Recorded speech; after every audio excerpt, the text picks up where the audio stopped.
My name is Andrea Zapata, I'm 16 years old, I'm from Venezuela and I have cystic fibrosis. Cystic fibrosis is a genetic disease that makes the secretions in my body thicker.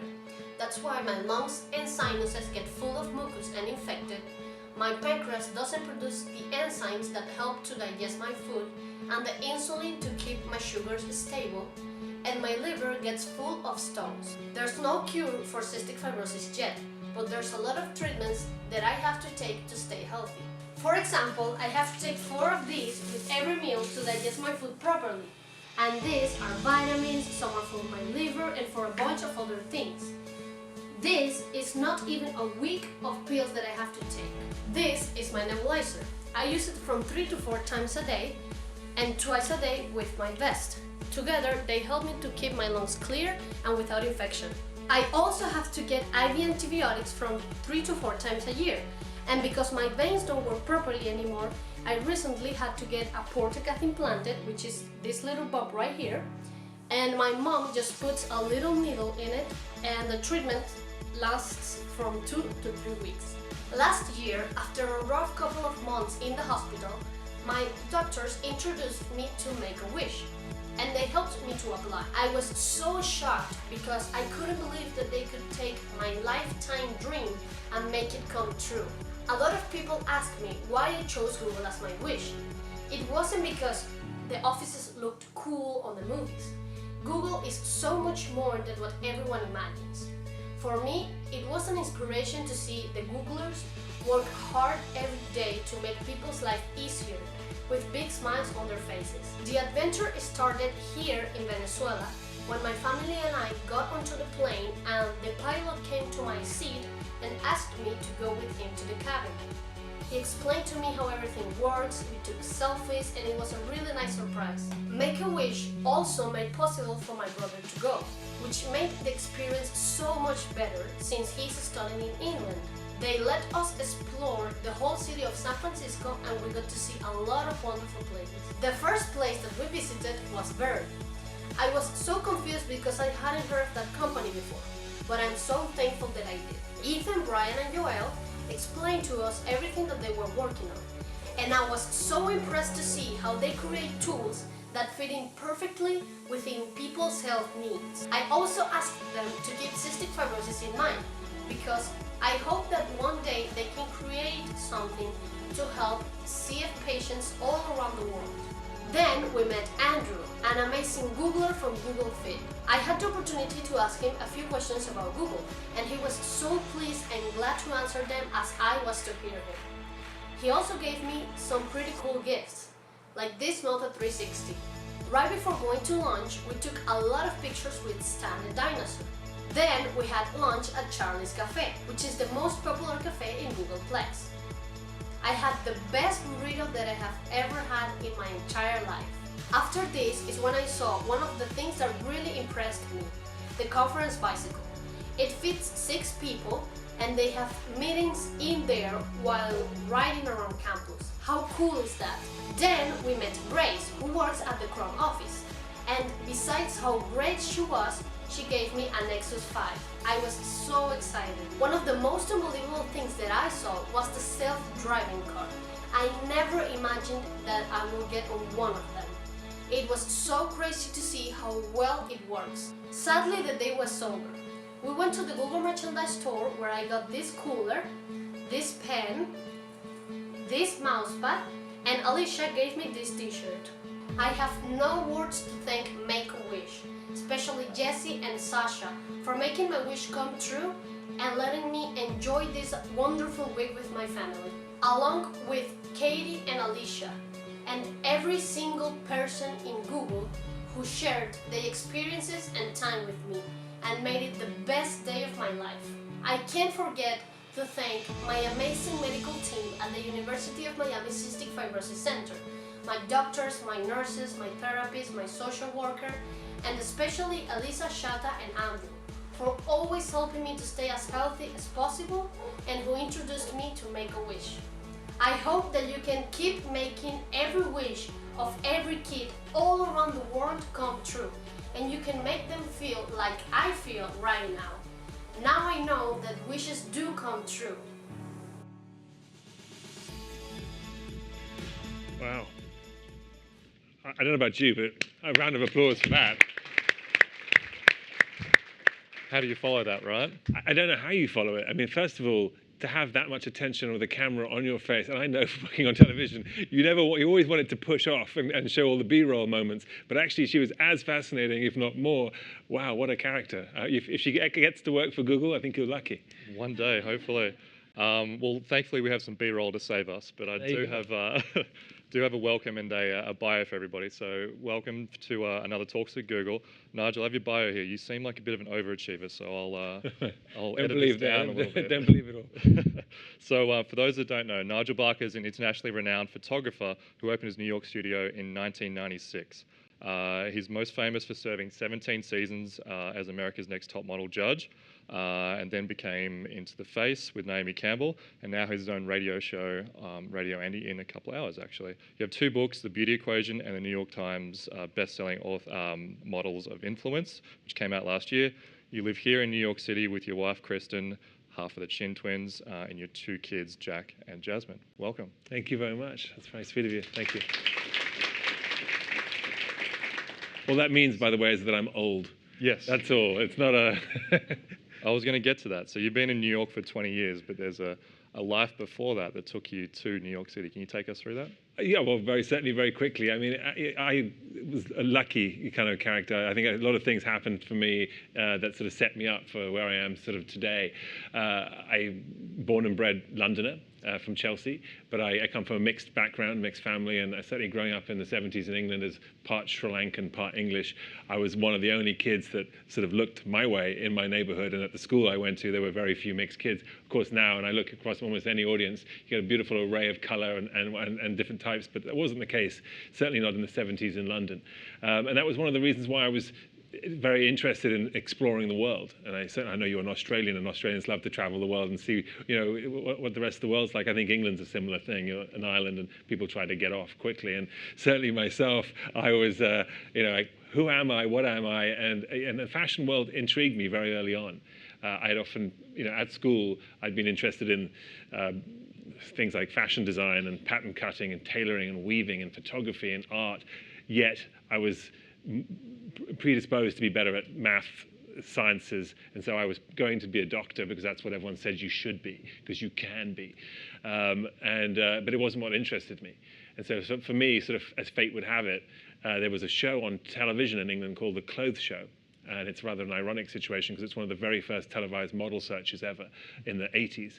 And I didn't win, but my mother entered me onto this TV show, which ended up with me getting a contract to become a model that I decided I'd do for a year in between medical school, raise a little bit of money before going back. 1 year led to 2. Be careful, parents, what you allow your kids to do, because financial independence meant after 2 years that when they said, okay, now you need to go to school and study medicine, I sort of said, well, see ya.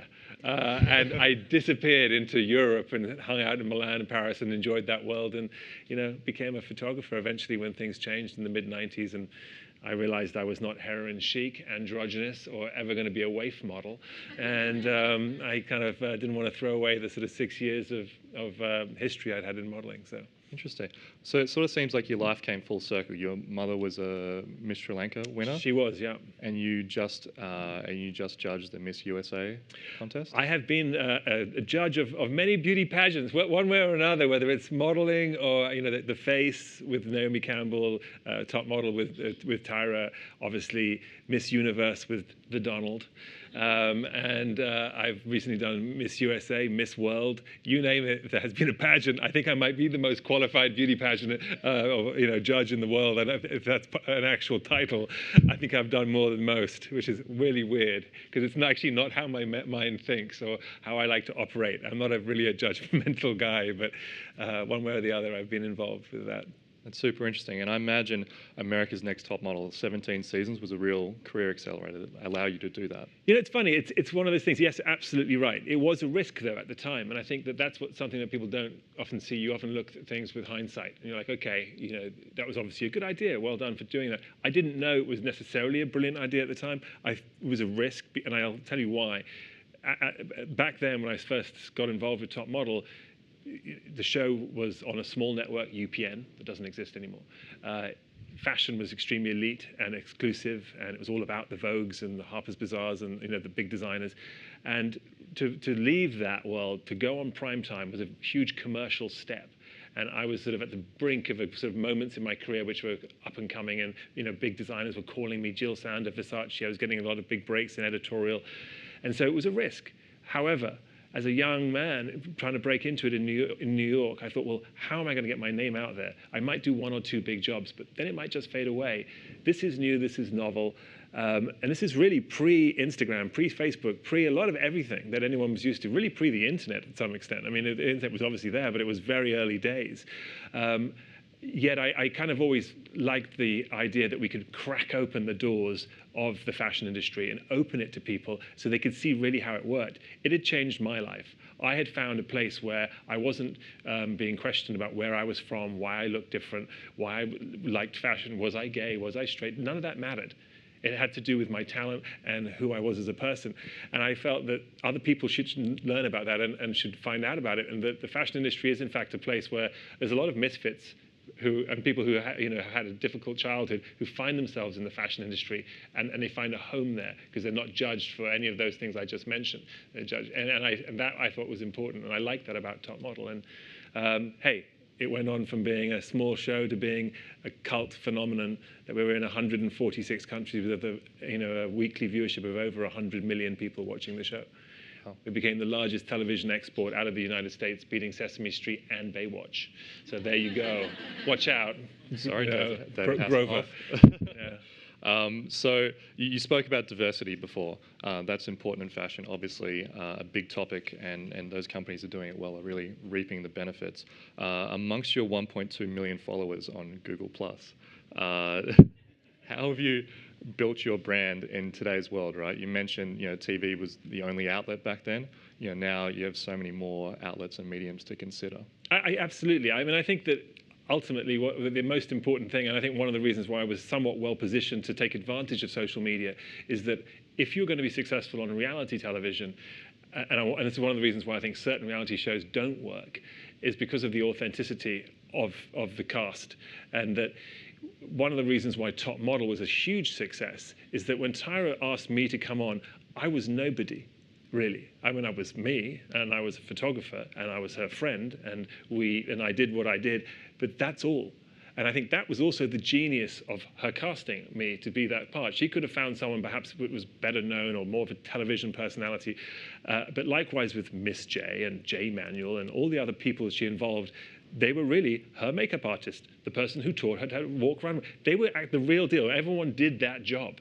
And I think that oftentimes on reality television now you will find judges and people like that who are famous and they are known for, they're already a celebrity. That doesn't really resonate in the long term. And I felt that our truthfulness and reality worked. And that also works in social media. And I've always applied that as in, who am I? What am I about? And that is the message that I put out there on social media. So if it's my family, if it's about my emotion, if it's about something I see, some advice I have, I give it freely and openly, and I don't try and kind of wrap it or produce it or make it look extra glossy or anything. It has to have all the reality behind it. And I think that the good reality shows like a Top Model were all about the behind the scenes, which is really what so much of social media is based on, is the behind the scenes and that learning process. So we were already kind of plugged into that, and that's helped me, regardless of whether I understand all social media and I don't. Half the time I'm completely confused by how these things work and why they do what they do, but I do love the interaction, and I've always been fascinated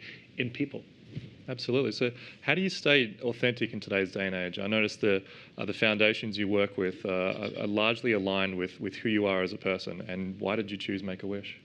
I mean, I didn't choose Make-A-Wish. I think the reality is Make-A-Wish chose me, and I think that's the thing about Make-A-Wish. Make-A-Wish chooses everybody. And one of the wonderful things about the Make-A-Wish Foundation is that when you're asked to grant a wish, you inadvertently have your own wish granted. And it's a wish that you didn't realize you wanted to have granted. It's sort of the weirdest thing. When I first got asked, there I was on this television show, Top Model. It was being super successful, and this young girl, her wish was to be a model for the day, and she knew of me because she watched the show, and if she could have this wish, who better for her at that moment than to have the guy from the television show, take the picture. That was the guy she knew.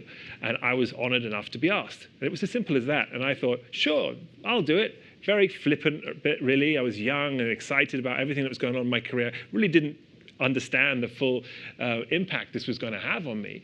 And I say this because it was one of those extraordinary moments, Matt, where I had this young girl who had flown in to New York. She'd had all the star treatment of staying at a wonderful hotel. She'd been flown over, and a limo had taken her to the studio. We're shooting this wonderful space. She's excited. She's only all of 13 years old. She had a type of cancer that had, and multiple operations, and her arm was all shriveled. And, she was an incredible character, but one half of her body was all really kind of deformed and withered away, and the other half seemed normal. And I remember her standing in front of me in this dress, and she stood there with her arm all withered, and there's me, the photographer, thinking, okay, I see this withered arm, I see the other side looking perfect. Let me take a couple of frames of her here, then I'll turn her around and we'll get the perfect shot. She let me take a couple of frames of her like that. Then I said, okay, Nicole, would you turn around? And she looked at me and she said, I don't really want to. And I sort of smiled and said, oh, well, we've got this side, let's get the other side. But she was very sort of savvy, and she looked at me straight in the eyes. And I remember to this day, it's down the barrel of my lens, these beautiful blue eyes, deep, and sort of, they were sad, but they were positive, and they were confident, and they were real. And she looked at me and said, what, I don't want to. This is why I'm here. This is my story. And this is a part of me. And it was a defining moment. Here I am, a man who had defined himself by searching for beauty, telling people what was pretty, what was not, how to be a model, all the rest of it. And a little girl of 14 years old made me see for the first time what true beauty was. The courage, the bravery in that moment alone redefined my concept of beauty. And it sent me on a trip forever after of searching for that kind of person, that kind of beauty. In the films that I've filmed and the charities I've been involved with, it's about those kinds of people that they move me, and they're the ones who make me fall in love with people and life and the potential. And she became a lifelong friend. She was, was incredibly in awe of this young girl, and I followed her career. And in fact, when she went to college and she went to Parsons and she graduated, I actually collaborated with her on her first exhibition, where I put her art into my photographs, and we did a show in New York City, which she opened with, and we did a complete sold-out show of all her work. And it was phenomenal. I mean, and for me, my wish has been granted over and over again, and I've noticed that with everybody who I've got involved, is that you won't believe how life-changing Make-A-Wish is for everybody involved. And it takes a village to do these wishes. It's not you're never a one-man band. Yeah, absolutely. I was going to get to that. There's a lot of volunteers behind the scenes. People obviously donate their money. You can also donate airline miles. I know United Airlines is offering a donation match. Absolutely. You said it takes an army, and summer is the busiest time for Make-A-Wish. Can you go over that for a sec?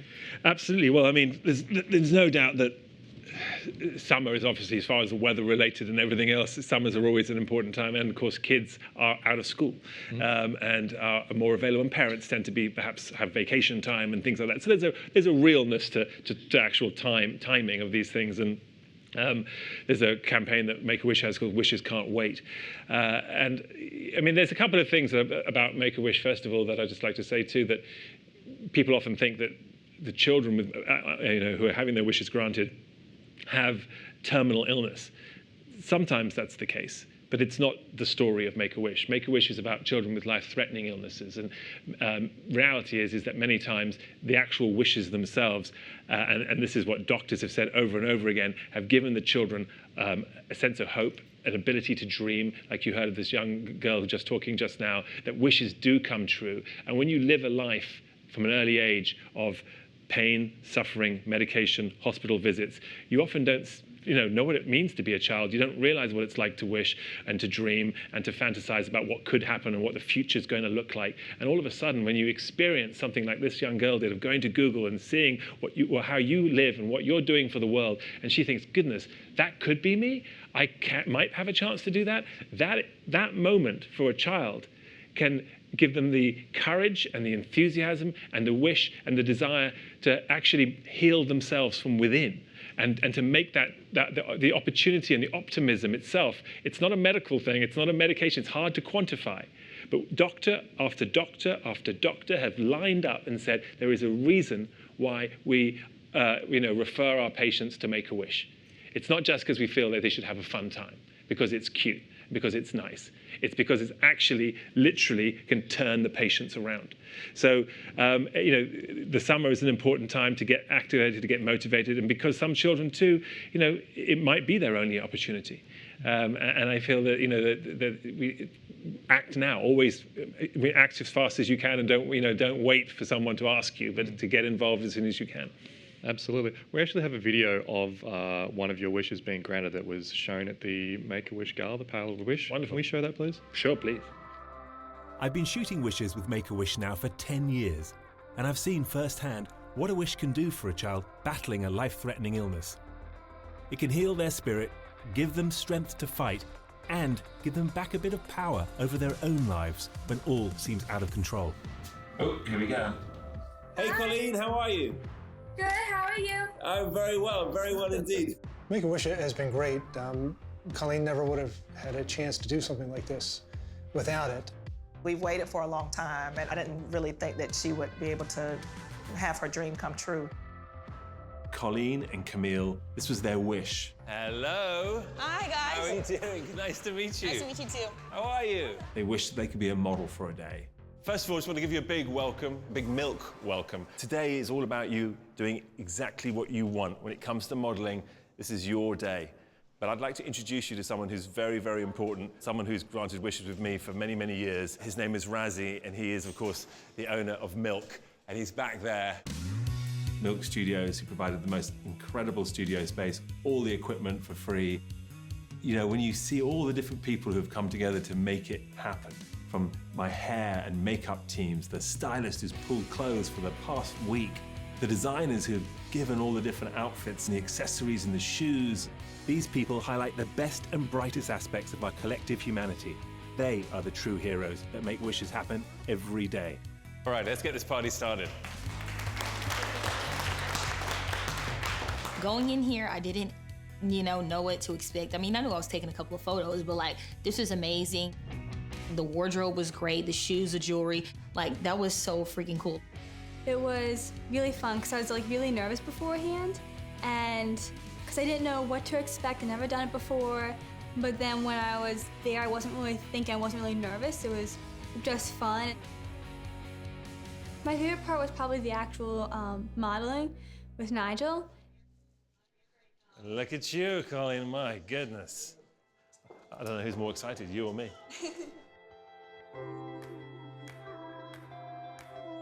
It was really fun. I feel like I'm more confident. I would do it again if I got the opportunity. I chose this wish because I want to be a model. It was just a great experience, and I love it. It was great. The whole weekend has been great. It's something that she's going to remember, and we'll all remember it.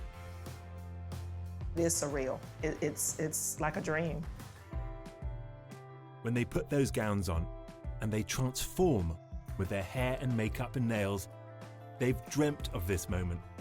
And looking forward to this day, it's let them dream beyond those hospital walls and the treatment. And it's a day they will remember forever.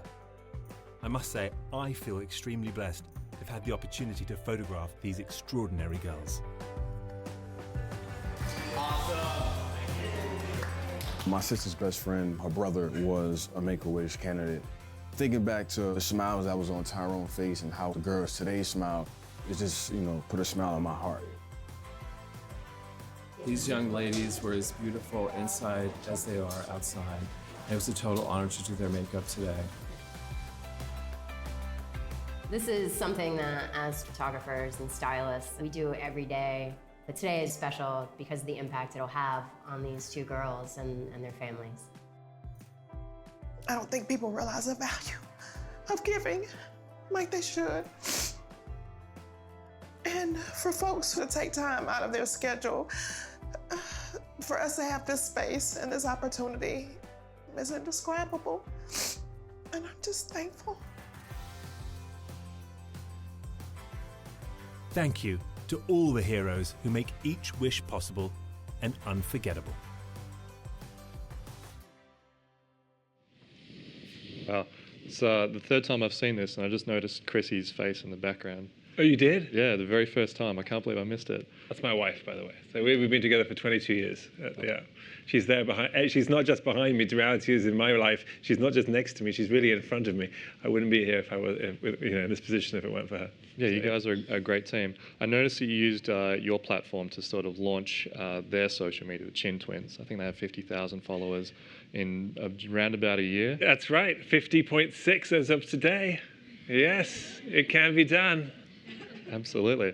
I guess as part of the question I had earlier I didn't get to was the considerations going into, you obviously have a photo, it's tremendously high quality, and then you transform it online, it loses some of that quality of the shape. What are the considerations you have for photos and also for videos? For shooting for Instagram and for social media in general.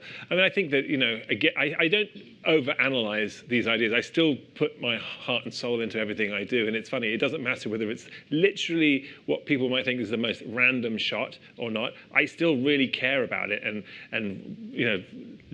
analyze it and look at it and feel for it and feel passion. And whenever I'm shooting, even if it's a photograph, like you said, for my wife's Instagram account, I'll really apply as much production value as I can put into it. And that's really mostly just caring.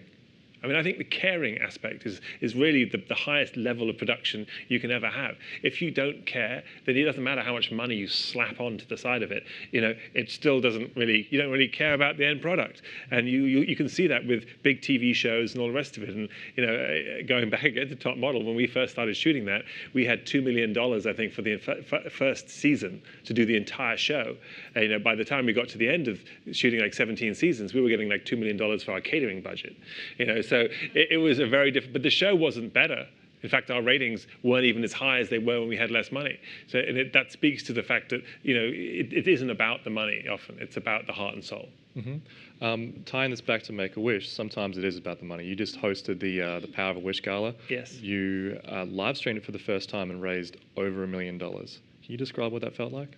It felt amazing. I mean, it felt fantastic. And I think it's, galas are one of those interesting things. It's something that's very much a sort of a tradition of raising money. And certainly in New York, the gala world, the gala season opens up. And it's every night there's a gala. Sometimes there's more than one gala and you're competing and who's made what. And people are there with all their money and flashiness and all the rest of it. But one of the things that we wanted to do, and one of my missions certainly with Make-A-Wish, and I know that Make-A-Wish follows me with this too, and is that it isn't just about a few wealthy people getting involved. That Make-A-Wish has always been inclusive. And to open the gala and stream it live and to invite the public really into the gala, to be able to be a part of it, was important for Make-A-Wish and myself. And it was the first time they'd ever done that. And I feel that, going forward, the gala itself will evolve into a far more inclusive and involved event that really, the gala ends up being a kickoff for a larger campaign that the people can be more involved with versus sort of one night of fundraising. It needs to be an ongoing event. And as we've said multiple times, it takes an army, it takes a village. All these wishes are created by everybody getting involved and playing their part, from feeding people to driving people over to, all little aspects, whether you're donating your air miles or you yourself are donating your time. Time is the one thing that we need. It isn't the money. The money is fantastic, and yes, we need money for infrastructure and for elements of it. But unless you've got the person there willing to share, these children aren't asking for money. They're not asking for you to pay for this or pay for that. All they really want, and all any of us ever really want, is someone to listen and to care and to stop for a second in that busy life that they lead and to focus.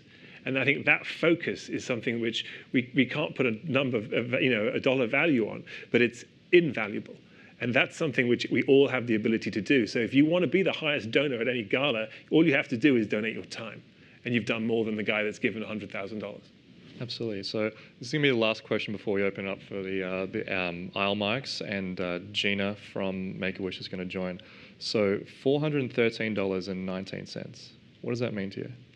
That's my daughter. So my young 7-year-old took me by surprise, and she did with her class. They did a food court, and basically it's like an elaborate lemonade stand, right? Where they made pizzas and lemonades and smoothies, and they sold it to their classmates and to parents who came by. But they raised $417.13, or whatever the number was, But I had no idea what she was who she was raising it for, other than the fact that she was doing it. And then she said, the class has decided en masse to give the money to Make-A-Wish, which was a very sweet gesture. And she had to convince her class of doing this, but she'd never come to me and asked me for any information or whether she should or she shouldn't. But she'd stood in class and decided to get up and convince everybody. And she'd sort of told the story of Make-A-Wish that she'd heard from me, and managed to convince unilaterally the entire class to do it. And all of a sudden, they were all talking about Make-A-Wish. And at the gala, we had sort of 5 or 6 of her classmates come to the gala and take a table and sit there at sort of 7 years old with all these adults around them sitting, listening. And she came up onto stage and she gave the money away. And it was a wonderful moment because it really made people everywhere, not just at the gala, but everyone watching through Facebook Live and what have you, at that moment realize, okay, if a little girl can do this and spend her time and realize that she can make a difference, then I can too. And I think that was powerful. Absolutely. So it's obvious you're an incredible role model. Amazing fashion sense, t-shirt, jacket, like well done. I got the memo. Sorry, I wore socks is all I can say. I didn't, I got the Google thing now. It's all right. You're old. You said it yourself. Yeah, thank you. First of all, thank you so much for being here. Before we stop for questions, I really want to thank you for being here and spending your time. Gina, can we have you on stage, please? Let me get another chair up. Yes, brilliant. I might just move my chair so I don't back to you. Hard to share it. Hi there. Hi. Okay. Hi. So the Wishes Can't Wait campaign. Can you take us through that, please? Sure. So I'm Gina Florescu. I'm the head of communications and marketing at Make-A-Wish, and we are, we really have some great things to work with, and Nigel has helped us do so many great things, and it opens the door for us to be able to really talk much more deeply about what we do from day to day, because I think although people know Make-A-Wish, I don't think they realize how much we're just in your community from day to day. So we have our summer campaign is really off of the gala. One of the things we did in the gala is really want to make sure that everybody understood that what we're doing, not just in New York or Make-A-Wish nationwide, but really understand that we're in your community, that these kids they might be your neighbors, or they might be somebody who your children go to school with. And that it's really important that everyone knows that they can play a part in it. We've done a lot of work to try to get people to understand the impact and how that goes through a community and how everyone's impacted. So what we did in the gala is really start talking about the boroughs and the work that we do in each of the boroughs. I mean, in New York City, we have 5 boroughs. We also work in Nassau County, and each of those boroughs has a tremendous group of hospitals, a tremendous amount of healthcare workers who help us, volunteers who help us. The community that usually, when they know a kid is sick in their community, they rally around and help out. So we wanted to start really going deeper into what that impact looks like. And so we talked about the boroughs at our gala, and we brought that through in a boroughs campaign. But it was really being able to really look at, summer's our busiest time. We have over 200 wishes to grant this summer, which makes us internally very busy, but that means our volunteers and our outreach, everything has to ramp up. Our fundraising has to ramp up. And we wanted people to understand that it's really urgent. A lot of these kids we say wishes can't wait because these kids have quite often they've gone through some tremendous treatment. They've gone through months, if not years, of trying to get better or deal with an illness. They've waited, and they've been able to get this wish granted. Sometimes it is that case where they are they're looking at this wish all along, and it helps them heal. It helps them with hope. It helps build their bring their family back together when they're going through a tremendous crisis. And quite often a wish is that crowning piece that they get to go do something with their family. And that happens a lot in the summer because they can travel. So they can't wait, because these kids have gone through so much to get where they are, and we can't let them wait another season to do that. But we also, in our Wishes campaign really look at how we look at each week. We take a story of a child who's and tell you what they've gone through and why their wish can't wait, and we tell it where the borough that they're from, and what the hospitals are there, how they help us so much with outreach, how those medical professionals help us reach those kids and teach those kids about what a wish can do, and about the volunteers that are in the community. So we really try to tell a little bit about each community as well. Again, really showing everybody that it takes a lot of different people, and you can probably in the stories find yourself in it. Absolutely. We're going to have the website for information and donations as well. So there's been 350,000 wishes granted worldwide, right? Are there any that stand out to you? I think everyone's heard of Bat Kid in SF, but are there any that are lesser known that... I mean, I think one of the things that I find fascinating is, listen, there's definitely the big wishes, right? There are these fantastic, over-the-top wishes, like in Chicago, and they shut the city down, and everyone gets involved, and it's super glamorous and over-the-top, and and you're like, wow. But that wish is fantastic. It's obviously great for press, and everyone gets to hear about it, and the kid has this amazing wish, and other kids are like, wow, that's cool, and they hear about Make-A-Wish. That's the wonderful thing there.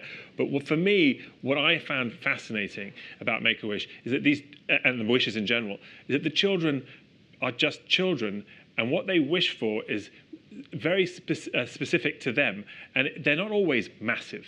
Children come from all different walks of life, and some of them, have these dreams because they're into a superhero and they want to be a superhero. But others have very their wishes can be very simple. And I've known of wishes where kids have wanted to go to a farm to touch an animal because they live in an urban environment and they've never actually been to a farm, and they've only ever seen animals on television or in a book, or on the shelves of a supermarket. They use the experience literally, and they would like to go, or they want to go to the beach and feel the water between their toes and the sand. And you're like, that's your wish? It's just to go to the beach? But they don't belittle it. The reality is that for them, for that child, they've never seen a horizon. They've lived in hospital rooms where they've only ever seen a wall and a TV that that's in the thing. And for them, all of a sudden, just to see a sunset on the water and to hear the water and to see the sand, it's only something they've seen in a film. Then you realize that is a beautiful moment, yet it could be life-changing for them, and we take it for granted. Those wishes, I think, are so powerful and are no less powerful than the big wishes. And which is, again, the reason why we all have the opportunity to get involved. Sometimes when you see these gigantic wishes, you're like, well, heck, I couldn't have pulled that off, But there are things you can do that can make a difference. Absolutely. There was a great wish that we had recently that it was just, it does embody sort of what children go through and how they're actually trying to come up with a wish that is really comes out of their creativity and heart.